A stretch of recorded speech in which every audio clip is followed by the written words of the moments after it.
कुछ देखने वाले भी लगते हैं, विपक्ष भी आ जाते हैं। नहीं, गुंडागिरी सब बंद है, आदमी सतना आराम से रह रहा। तो उस समय चुनाव थोड़ी था, 1 साल 2 साल पहले से जब ये चल। सपा का क्यों नहीं है काम? हमारे यहाँ 100 डायल जो चल रही है वो। नमस्कार, मैं हूं अजय मिश्रा और आप देख रहे हैं आज़ाद भारत न्यूज़ की चुनावी यात्रा।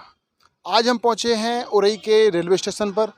यहां हमारे साथ कुछ लोग मौजूद हैं, उनसे हम बात करेंगे और चर्चा करेंगे कि कल जो भाजपा की जन विश्वास यात्रा यहां पर हुई है, जिसे गृह मंत्री अमित शाह ने संबोधित किया है, वो जन विश्वास यात्रा यहाँ के स्थानीय लोगों में कितना विश्वास जगा पाई है। तो इसके लिए हमारे साथ यहाँ पर कुछ लोग मौजूद हैं, इनसे हम बात करते हैं। क्या नाम है चाचा आपका? मैं चंद दुबे। तो क्या लगता है आपको, जो कल यहाँ अमित शाह की रैली थी और भीड़ आपने देखी है, यहाँ पर उनकी इस रैली का कितना असर पड़ेगा? क्या लग रहा है आपको जिले को? उनके रैली का इधर काफ़ी असर हुआ है, वैसे भी जो है भाजपा का ज़्यादा यहाँ पर जो है जोर है। और उनकी रैली का कल इतने जन सैलाब बहुत उमड़ा है, बहुत भीड़ भाड़ हुई है। और कुछ देखने वाले भी लगते हैं, विपक्ष भी आ जाते हैं, लेकिन वास्तविक जो भाजपा का जना आधार है बहुत मजबूत है और कमल का ही ज़्यादातर वोट यहाँ पर। तो क्या आपको लग रहा है जिस प्रकार से पहले 19 सीटों पर भाजपा आई थी, तो इस बार क्या आसार है? आपकी तो 3 के पार जाएगी, मतलब 300 के पार? हाँ।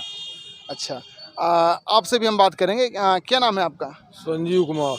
अच्छा, तो आपको मतलब क्या लग रहा है कि यहाँ के स्थानीय लोगों में अमित शाह रैली करके कितना विश्वास जमा पाए? काफ़ी असर है, अच्छी रैली हुई, भीड़ भी अच्छी हुई है और काम भी सराहनीय है। लगभग 2 साल से लोगों को खाद्यान्न भी खूब मिल रहा है। अच्छा नहीं तो काम भीड़ है। तो देखिए अखिलेश की जनसभा में भी अच्छी हो रही है। सब में तो नहीं होती, इतनी भीड़ सब में नहीं हो सकती है। भीड़ में ग्राउंड छोटा था, इतनी भीड़ थी। तो यानी कि हम माने कि वास्तविकता में कुछ असर छोड़ के गए हैं। बिल्कुल है। अच्छा, हमारे साथ यहाँ भीड़ जुटाना जी जी जी, अलग चीज होती क्या है। नाम है? मेरा नाम बलबीर सिंह है। अच्छा, और मैं आपको बता दूं कि भीड़ जुटाना एक अलग चीज होती है और भीड़ ऑटोमेटिक आना एक अलग चीज होती है। और दूसरी बात यह है कि इस बार 300 के पार तो ऑलरेडी इसलिए भी होना है क्योंकि विकास दिख रहा है।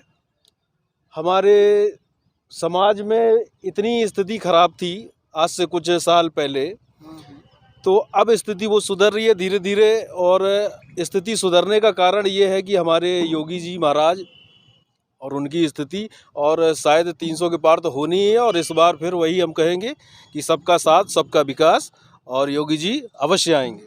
चलिए, जैसा कि आप देख रहे हैं, तो अभी शुरुआती दौर में तो यही लग रहा है कि वास्तविकता में भाजपा की ये जन विश्वास यात्रा कुछ हद तक विश्वास जमाने में स्थानीय लोगों पर। जय श्री राम। भाई गड्ढे मुक्त रोडें सड़कें अच्छी बन गई हैं जब से भाजपा सरकार यहाँ पे आई है। पहले मतलब गड्ढा मुक्त नहीं हो रहा, शिवपाल यादव ने भी तो पहले गड्ढा मुक्त कराया था। सब उखड़ी पड़ी थी। अच्छा जब से भाजपा आई है तभी से जो भरेंगी तब से अच्छी हुई है। अच्छा, पहले उखड़ी। और क्या क्या काम रहे? जैसे कि अच्छे ही काम हो रहा है, सब कोई खराब नहीं। गुंडागिरी सब बंद है, आदमी सतना आराम से रह रहा अपने। उन्होंने सभी भी हर तरीके विश्वास, गरीबों की इतनी मदद की है उन्होंने। जैसे कि कुछ काम बताएं। हाँ, जैसे कि खाद्यान्न का है, किसी सरकार ने इतना नहीं किया।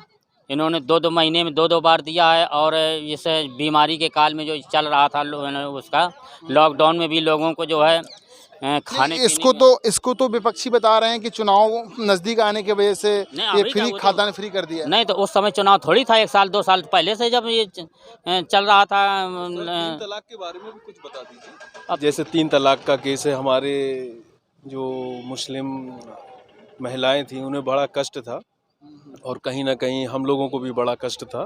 तो 3 तलाक तो ये मतलब केंद्र सरकार ने खत्म किया ना, तो योगी सरकार का इसमें कहाँ से वो आ गया? अरे सर, जब तक सरकार अभी जैसे एक कदम आप नहीं बढ़ाएंगे तो दूसरा कदम कैसे बढ़ जाएगा? तो कहीं ना कहीं कदम तो बढ़ाना ही पड़ेगा। अभी पिछले कई वर्षों से और भी तो सरकार थी, तब किसी ने कदम क्यों नहीं उठाया? तो हम तो यही सराहना करेंगे कि हम लोगों जैसे हम लोग खुश रहें। अच्छा, पिछली सरकारों में जैसे यहाँ पर जो भी कामकाज हुए हैं, बताते हैं कि सपा का दिया हुआ है, आपके यहाँ मेडिकल कॉलेज है जी। और जोलूपुर वाला रोड जो है सपा का दिया हुआ है। जी, तो यहाँ सपा के कोई काम नहीं है? नहीं, क्यों नहीं है सर। हम किसी की बुराई नहीं करना चाहेंगे, सपा का क्यों नहीं है काम? हमारे यहाँ 100 डायल जो चल रही है वो पूर्व मुख्यमंत्री अखिलेश यादव के कारण चल रही है। और फिर इस बार आपका सपोर्ट किसके लिए रहेगा? इस बार देखिए सर, मैं फिर भी वही कहना चाहता हूं कि मेरा सपोर्ट पर्सनली, मैं किसी के एजेंडे पे नहीं चलता हूं कि योगी आते हैं कि मोदी आते हैं, कोई आता है। मेरा काम ये है कि मैं एक मिडिल क्लास आदमी हूं, मुझे जो भी अच्छा लगेगा, मुझे जो काम मेरे घर का खर्चा चलता है जिससे, तो वो आराम से चले। मेरी पत्नी या मेरी बच्ची शाम को जो घर पे निकले, सुन लीजिए सर मेरी, अगर कोई भी घर से अपने निकलता है, सुरक्षित आता है, सुरक्षित जाता है, कोई छींटाकशी नहीं होती है, तो सर सो बेटर मुझसे। मतलब आपका ये है कि यहाँ प्रशासन चुस्त दुरुस्त है और सुरक्षा मामले में जी जी जी ये सरकार अच्छा काम कर रही है।